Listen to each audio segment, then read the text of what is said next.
नमस्कार, आपके साथ मैं हूं पूजा सचदेवा और आप देख रहे हैं हमारा खास प्रोग्राम विश्लेषण, जहां होता है हर खबर का सटीक विश्लेषण। और आज विश्लेषण में बात होगी हिंदुत्व की पिच पर अखिलेश की हुंकार की, क्योंकि भाजपा लगातार हिंदुत्व के मोर्चे पर विपक्ष को चुनौती देती रहती है। लेकिन अब कोलकाता में अखिलेश ने बड़ी चाल चलती है। बात होगी अतीक के गुलाम पर पीले पंजे के एक्शन की, जिसने अतीक और उसके सभी गुर्गों की टेंशन को बढ़ा दिया। इसी के साथ ही आपको बताएंगे इरफान सोलंकी के उस इमोशनल कार्ड के बारे में जिसने पुलिस की भूमिका पर भी सवाल खड़े कर दिए। और साथ ही बात होगी सिद्धू मूसेवाला के पिता की, जिन्होंने सीएम योगी की तारीफ की है। तो रहिए हमारे साथ, क्योंकि अब होगा विश्लेषण।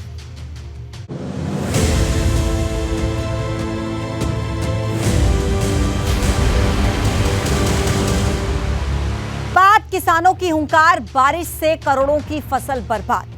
क्योंकि एक बार फिर से किसानों ने दिल्ली कूच करके एमएसपी के मोर्चे पर आंदोलन की चेतावनी दे दी है, और वहीं बारिश ने किसानों की फसल बर्बाद कर दी है।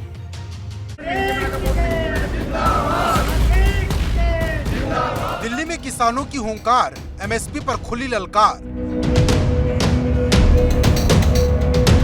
सड़कों पर किसान आंदोलन वाली चेतावनी।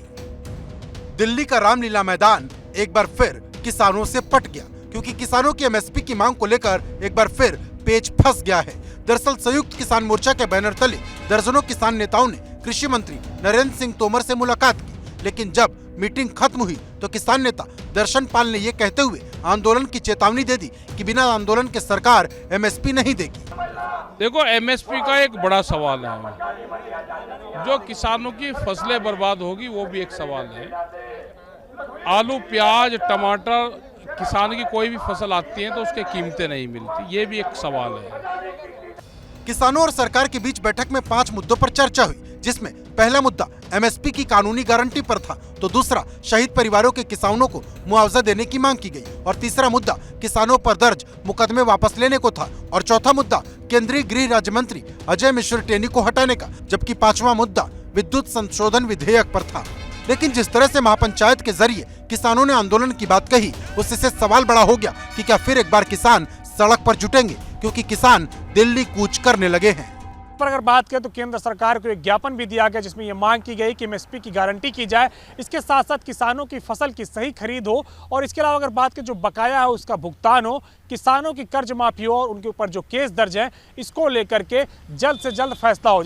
लेकिन जहां किसान हुंकार भर रहे हैं, तो दूसरी तरफ यूपी के गन्ना मंत्री लक्ष्मी नारायण चौधरी इसे राजनीतिक हथकंडा बता रहे हैं। अपनी राजनीति करने के लिए कहीं न कहीं अब किसान आंदोलन को काफ़ी दिन हो गया, उत्तर प्रदेश के चुनाव से पहले वो किया गया था, अब फिर पार्लियामेंट आ रहा है, तो ये स्वाभाविक बात होती है कि अपनी राजनीति चमकाने के लिए कुछ न कुछ आदमी करता ही है। सुनियोजित तरीके से कुछ लोग इस कार्यक्रम को करते हैं, लेकिन देश का किसान मोदी जी के साथ खड़ा है।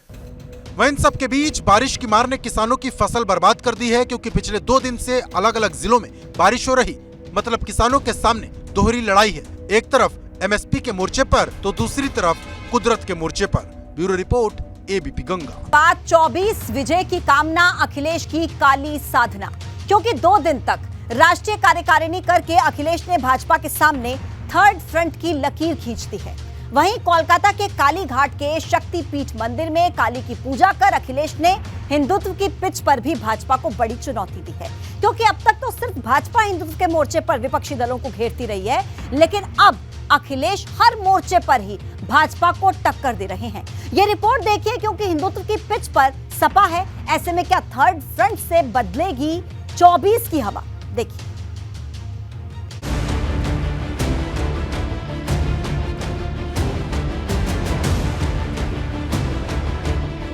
24 की खुल्लम खुल्ला लड़ाई, दिल्ली पर थर्ड फ्रंट की चढ़ाई।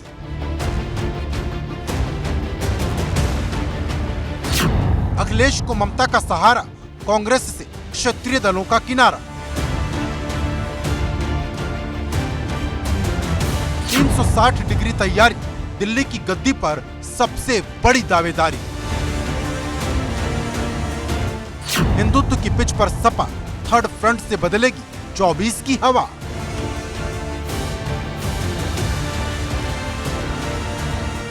लाल सेना की काली साधना। –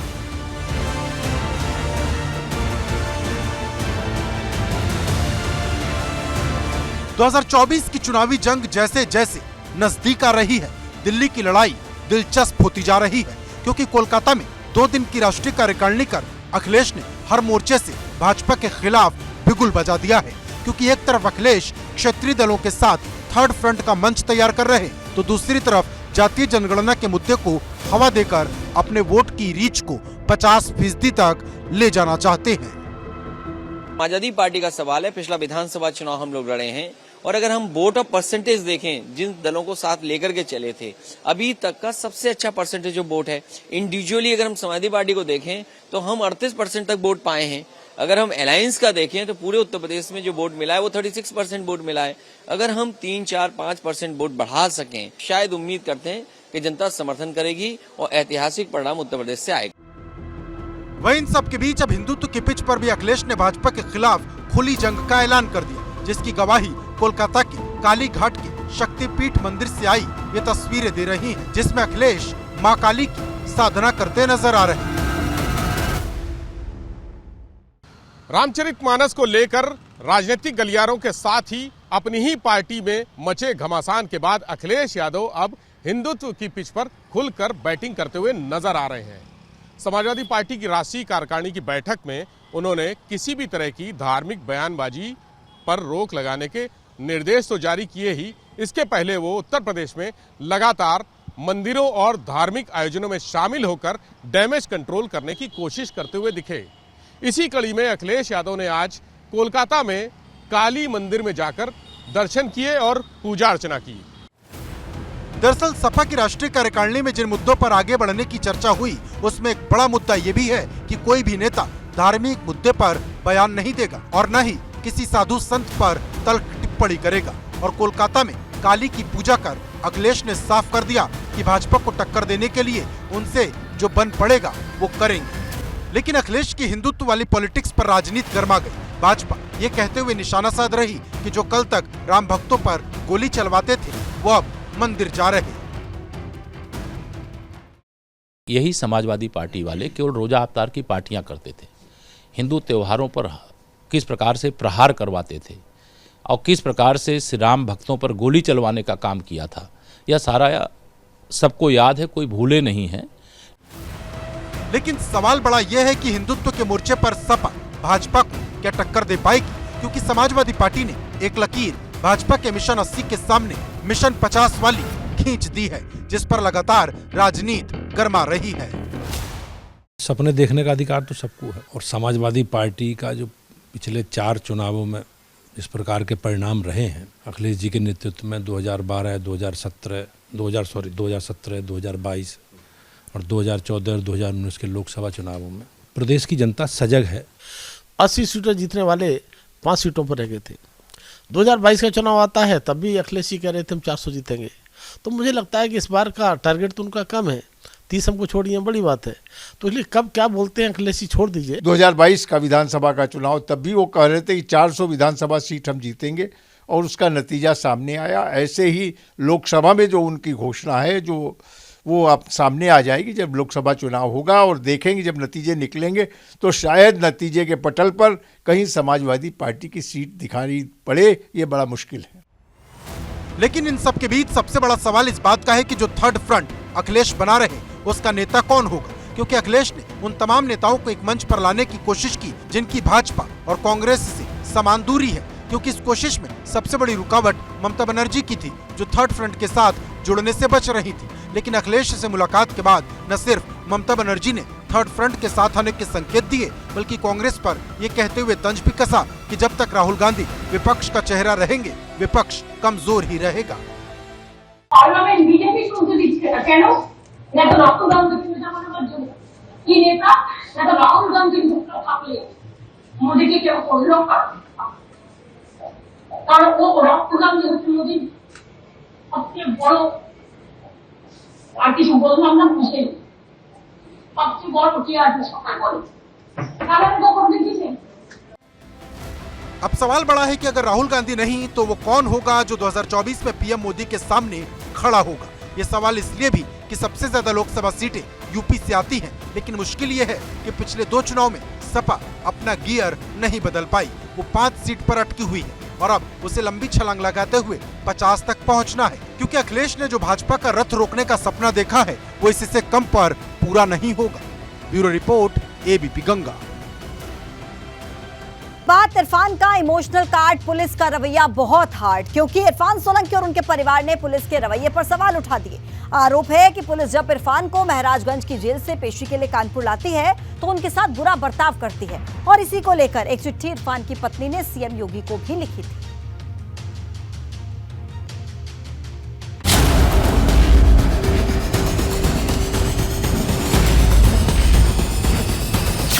इरफान सोलंकी का इमोशनल कार्ड, पुलिस का रवैया बहुत हार्ड। इरफान भाई क्या हो गया? ये आदमी नहीं है, जानवर हैं हम, बस याद रखना ये बात है। ऐसा क्यों कह रहे हैं? ये अपने मकसद में कामयाब है। आदमी को पेशाब करने दे रहे ना। सख्ती बहुत बढ़ गई है वहाँ पर महाराजगंज में, बहुत ज़्यादा। मतलब उस दिन उनसे मुलाकात हुई बहुत महीन सी जाली में, और टाइम लिमिट बहुत कम कर दिया उन्होंने। चिट्ठी के बाद वकील की दलील, इरफान के लिए राहत की अपील कि रमजान महीने में इरफान को फिजिकल प्रेजेंस न दी जाए, उसके लिए एग्जम्पशन फाइल किया गया 317 सीआरपीसी का। कोर्ट आदेश करेगी कि आगे से इरफान सोलंकी को वीडियो कॉन्फ्रेंसिंग से ही अपीयर कराया जाए कोर्ट में। ये 3 दिन में तीसरी बार है जब इरफान सोलंकी और उनका परिवार पुलिस पर जानवरों जैसा बर्ताव करने का आरोप लगाता नजर आया, क्योंकि सोमवार को जब इरफान सोलंकी को पेशी के लिए महाराजगंज जेल से कानपुर कोर्ट में पेशी के लिए लाया गया तो इरफान ने कोर्ट परिसर पहुंचने के बाद गाड़ी से उतरने से ये कहते हुए मना कर दिया कि पुलिस उनके साथ जानवर जैसा बर्ताव करती है। बाद में पुलिस के मान मनोबल के बाद इरफान पुलिस की गाड़ी से नीचे उतरे। इरफान भाई क्या हो गया? ये आदमी नहीं है, जानवर हैं हम, बस याद रखना ये बात है। ऐसा क्यों कह रहे हैं? ये अपने मकसद में कामयाब है। ना आदमी को पेशाब करने दे रहे ना। आपको बता दें कि इरफान सोलंकी को जाजमऊ आगजनी मामले में पेशी के लिए कानपुर लाया गया था, जहां चश्मदीद की गवाही होनी थी, लेकिन वकीलों की हड़ताल की वजह से गवाही नहीं हो सकी। लेकिन जो नाराजगी इरफान सोलंकी ने पुलिस को लेकर जताई, उस पर सवाल बड़े हो गए, क्योंकि एक दिन पहले जब इरफान सोलंकी की मां और पत्नी ने सीएम योगी को चिट्ठी लिखी थी तो उन्होंने भी पुलिस पर आरोप लगाते हुए कहा था कि जब वो मिलाई के लिए महाराजगंज जेल जाते हैं तो पुलिस उन्हें मिलने तक नहीं देती। सख्ती बहुत बढ़ गई है वहाँ पर महाराजगंज में, बहुत ज़्यादा। मतलब हम परसों गए थे, पहले जब हमारी मुलाकात होती थी सामने होती थी, खुले मैदान में होती थी, खुले वातावरण में, कैमरे के सामने में कोई दिक्कत नहीं। परसों जब हम गए थे तो उस दिन उनसे मुलाकात हुई बहुत महीन सी जाली में, और टाइम लिमिट बहुत कम कर दिया उन्होंने। 20 मिनट बमुश्किल हम मिल पाए थे उनसे। गौरतलब है कि इरफान सोलंकी का परिवार लगातार सरकार से ये गुहार लगा रहा कि इरफान सोलंकी को महाराजगंज की जेल से कानपुर शिफ्ट कर दिया जाए, लेकिन जिस तरह से पुलिस के रवैये पर सवाल खड़े हुए उससे राजनीति भी गर्मा गई। समाजवादी पार्टी के एक प्रतिनिधि मंडल ने पुलिस कमिश्नर से मुलाकात की, जिसमें इरफान के साथ सही रवैया रखने को लेकर ज्ञापन सौंपा गया। उनको हम लोगों ने देखा कि उन्होंने स्वयं आप लोगों से बातचीत करते हुए बताया कि पुलिस अभद्रता उनके साथ की गई। दूसरी बात है, उनकी पत्नी को रोते हुए देखा और उन्होंने भी अपनी बात को करा था।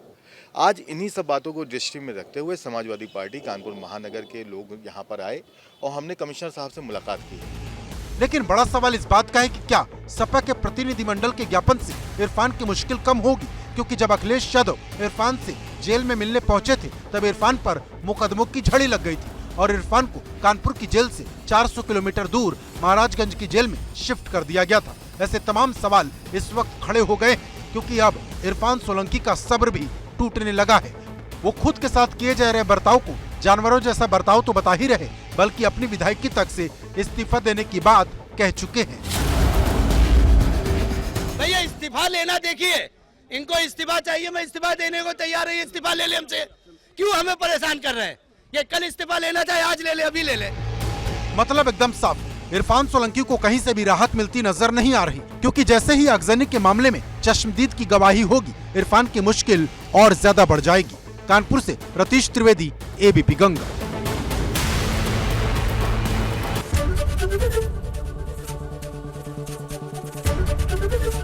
एबीपी गंगा, खबर आपकी, जुबान आपकी।